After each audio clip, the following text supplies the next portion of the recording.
Arne, can we just check on team news first of all? Obviously, Ryan Gravenberch, we understand, was taken off as a precaution. Is he okay? Where's Alisson at, and Kanate as well? Will he be fit to face Manchester United? Ryan is completely fit, although we still have to train twice. But if you ask me now, he's completely fit. We are in a good place with the Dutch national team. If Ronald Koeman can make a decision either to play Tijani Reinders or Ryan Gravenberch. So he played them both 45 minutes. Ibu has come back to us, started his sessions again and expected to train with us today. And the third one is Alisson. He's not training with us, so he's out. Have you got any further indication just how long Alisson could be? Like I always say, it's so difficult to say because the end phase of rehab always can give you positives or negatives, but he will not play in the weekend and also not next week. Virgil has spoken again about just how difficult it is to retain the Premier League title, and possibly we saw some of that in the run prior to the international break as well. So what's your message been to the players now as you regroup, return to Premier League action in what is traditionally the biggest fixture, one of the biggest fixtures in the calendar? No, I think what we can say is if we compare ourselves to last season, we don't create as many chances as we did last season, in the start of last season. But we are still the team that from open play creates the most XG chances, most shots on target. But we've conceded too many goals. We've conceded too many goals, that's for sure. And we've conceded 9, where 4 of them are from set pieces. That is what was and still is, by the way, a strength of us, which sounds weird if you concede 4. But that's not a reflection of the chances we've conceded in terms of set pieces. So the other 5 were 2 fast breaks and 3 from open play. I think in open play we are conceding too many crosses, so that is one of the things where we have to address and what we have to do better. And like Virgil says, I don't know if he says this, but I think he means he implements this. He means this. That teams are facing us differently than the first half of last season, but that is also what I've said. The amount of long balls that we are facing now compared to last season, I think we're already 1/3 on the way in the amount of long balls we have to defend compared to last season. After 7 games already, so we have to find answers to that. And the first answer is not to concede so many goals, because if it's harder to score your goals, the best thing you can do is make it harder for teams to score against you as well. Well, we've also, you mentioned that obviously scoring goals. When we see Mo's numbers drop off because it's 5 in his last 21 appearances. Last season we saw him hit 32 in the first 41 games. Yet against Manchester United he scored more goals in this fixture than any other player. So is this the kind of game that maybe could reignite Mo's form once again? Or goal scoring form, I should say. I think it should not matter who we are playing on Sunday or Saturday, but we play on Sunday. If you've lost 3 games in a row and you wear the Liverpool shirt, it doesn't matter who your opponent is, you have to react. And if there's one thing I cannot blame the players is that they give everything they have every single game. They go all in from the first till the last minute. This is what we did in the last 3 games as well. We, in both games, had to come back. In all 3 games we had to come back from being 1-0 down. In 2 games we managed to do so. But unfortunately lost in the end, where we were having chances in both games, maybe more than our opponent, to win it. But if you've lost 3 in a row, it doesn't matter if Man United is coming or Brentford next week. There should always be a reaction, not only from Mo, from all the players. How do you view this? Just speaking about playing Manchester United in general, the rivalry between Liverpool and Manchester United, how do you view this as an occasion now that you've been involved in it? It's I look forward to every single Premier League game, but maybe even more towards the Man United one, because I know how special it is, and I've experienced it last season, how special of a game it is. We know that it's probably the game that's been watched the most all over the world. So yeah, it's special to be part of it, but in the end it's also a game where we have to be at our best, because United, in my opinion, has had a better start of the season than maybe the league table is showing. So So yeah, very interesting game and a game to look forward to, especially because it's played at Anfield. And I think our fans have been so supportive for us as long as I'm here and long before I was here. And I think they understand that the team that has lost three times in a row, they need to be ready, our team.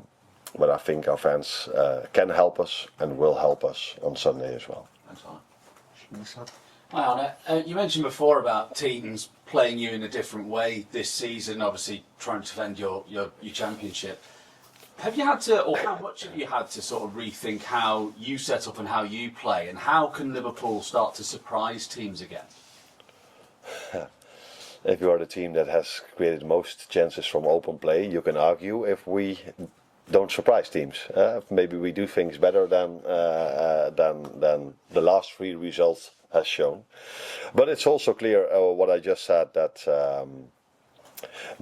we haven't created that many chances we did last season, and there's a reason for that. That's playing style of the opponent, and we have to find answers to that. But the first answer is not to concede so many goals as we did, because there's one way of winning a game of football to score 2 or 3 goals, but if the other team scores 1 or 2 goals, you need 3 goals, where last season we also were able to keep a clean sheet and only need 1 goal. First half of last season we mainly got these goals from a special moment of one of our front three, where in the second half we mainly needed a set piece to make the difference against these low blocks. And this season we haven't had that many special moments. Special, what I mean is an act of brilliance, and we haven't scored from a set piece. If you would tell me that we've conceded 40% of our goals from set pieces, and the number 1 in the league has scored 60% of their goals from set pieces, and we're still 1 point behind that team, I would probably think that's not even that bad. But it is, of course, clear that conceding 4 is far too much for a team that wants to compete. And Alexander Isak played twice for Sweden, 4 games over the international break. I just wonder how you see his fitness progressing, as I know you've been keen to sort of build him up steadily, given his lack of pre-season and everything that's gone on. Yeah, I think that's what we did. And I think now he's had his 5-6 weeks of pre-season, which is normal for every player, especially if you've been out for 3 or 4 months. So fitness-wise, I think he's now close to the level he should be. And now I think we can judge him in the best, in a fair way from now on. So I know how this industry works. If he plays there twice and doesn't score, then that's not what you're hoping for. Of course, you're hoping if they go to the national teams that they score goals, like Cody did, like Virgil did, like Dominic did, and like McAllister did. Do I forget a few? Probably. But he didn't. But I think his pre-season maybe finished. Now he's played a few games, 70, 80, 90 minutes. So let's see where he is in the upcoming weeks. Thank you. Carl? Hi, Anne. This team is not used to losing 3 games in a row. I'm just wondering what effects that may have had on confidence, and who do you look to the dressing room to sort of re-establish sort of normality? No, I think these players might need me, but I don't think they need me to tell them what has happened. We've played 10 games this season, won 7, lost 3. And the 3 we've lost by very close margins, twice in the last minute, and once both teams got a penalty. Both times the VAR should have overturned that decision, but only the one we got was overturned. So the margins are small, but I keep saying we should not be dependent of that margins. Although we play Chelsea away, I think it's normal that that's an equal game, because Chelsea has a very good team as well, and we were able to create more than them.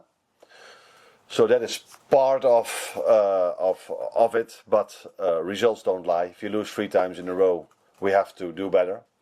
But I think these players that have experienced so many things don't wake up at night thinking, wow, we've lost 3 times. We need to be aware of that. We are aware of that, and we have to react to that. But we have to give the same reaction if we win 3 times in a row and Man United is on the fixture list. So what we have to do is create habits, do everything what we usually do if we win or lose, but maybe after losing 3 times you're hoping for for that sparkle or this 1 or 2% more. Not only from us, also from our fans on Sunday. Did the international break help in a way in that it sort of played out of the current situation at the club and give them a chance of a new scenario with the countries, and also help quieten down the sort of talk about losing 3 in a week? That last thing I don't know. I assume that everybody is talking about that now again. I don't know, but it's just a situation as it is. You could argue it's better to have them with you to have the next game again, and then people cannot talk about it for 2 weeks. And now people could talk about it for 2 weeks. They went to the national team. A few of them had goals and assists, but what I like about top players is that you don't notice anything if they win 3 times in a row. They don't walk into this building or in the dressing room feeling they are so much better than the rest of the league. They just prepare themselves every single time in the same way if they win or lose. But yeah, the outside world is of course very focused on the results, which we are as well. So we don't deny the results over here. We need to do better. Not only because we lost 3 times, I think in general, if you look at all the 10 games, it was 10 times quite equal, like last season, by the way. And we are trying to work every single day to make that gap between us and the teams we face bigger. But yeah, easier said than done. James? Arne, just on Alexis, he was talking the other night after the Argentina game, saying he hadn't at the start of the season individually that he'd hoped for. Do you put that down to the big chunk of pre-season that he missed? And similar to Alex, would you expect him now to be in a position to kick on and be more influential? I haven't heard that interview, so I don't know what he meant. Did he meant the quality of play? Did he meant the amount of minutes he made? One thing is clear, and that's what it was in your question, is that he missed out on a lot. Unfortunately, he went out immediately after we won the league, and we were expecting him to be back from the start of pre-season, which he wasn't, and yeah. That led to the fact that he wasn't able to play 3 times in a row, so he went in, out, 60 minutes, 45 minutes. And that's never an ideal scenario for a player, but like all the others, he's a player that has experienced so many things in his career already that he will be back at the level he wants and the level I want from him. Well, Hi Arne. Sunday is the start of 7 games in 21 days, 3 weeks basically. And you've spoken plenty of times about the benefit of consistency and cohesion between the sides. But also, you know that in such a period, you're not going to be able to play everyone every game. How hard is it to make that balance between trying to build that chemistry between the side, but also keep the freshness going?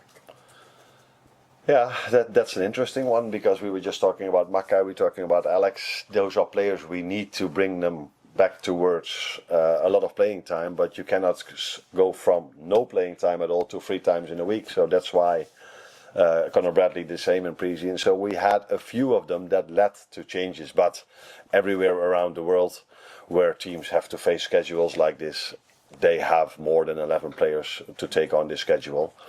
The thing is, if you rotate and you win, you do the smart thing. If you rotate and you lose, you have to play more with the same players. This is how football works, but it's clear that in general it's, especially for certain positions, it's almost impossible to play them every single game.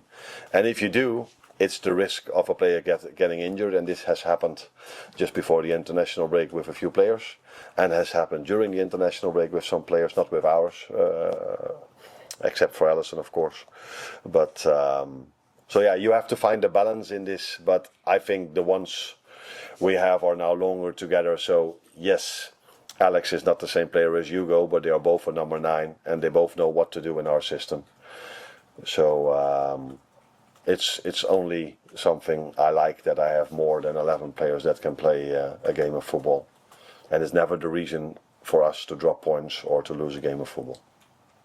Will, this one? And after the Chelsea game, there was a little bit of debate about Sal's positions defensively. Mark and Prey obviously come out and said that was an area that Chelsea got to exploit. When you're playing a number 10 like Bert in there rather than Sabos, how do you strike that balance in terms of most position, out of possession, and track and pass? What does Florian Wirtz and Dominic Szoboszlai have to do with with Cucurella attacking Last season, Monson. Hub's a little bit more in terms of defensively on the right. With Did he? his energy is pressing, whereas Waits is more of an attacking midfielder.